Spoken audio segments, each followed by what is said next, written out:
und Kollegen. Thank you, President, Commissioner, colleagues. Well, what just happened is what scientists have been warning us about, Mrs. Arndt. What I've just heard from you is not what scientists have been saying for years. They are telling us that extreme weather will increase in frequency, that droughts and floods will increase, and that's exactly what we've seen in the last few days. We saw it over the course of this summer.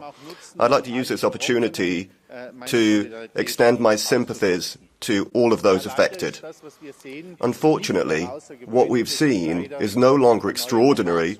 That's the new normal, and it has impact on agriculture, on productions and yields, soya and maize. We're seeing harvests fall by 15% in these crops this year. That's a big problem for the farmers affected, but it's a problem for the whole population of the European Union. It's a problem for food security in Europe, and it affects food prices. So we have to work to prevent climate change, but we also have to adapt, and agriculture in particular has to adapt.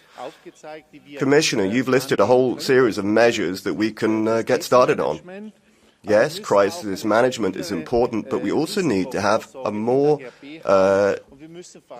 stable response to crisis through the CAP, and we need to invest in irrigation.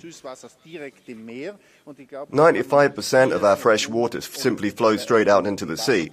So I think that we can do better to try and improve the water reserves for farmers. We need to urgently deal with these issues if we want to continue to be a successful agricultural power. Danke. A teraz by som poprosil kolegu Rossempere, por favor. Thank you very much. The next speaker is Mr. Rossempere.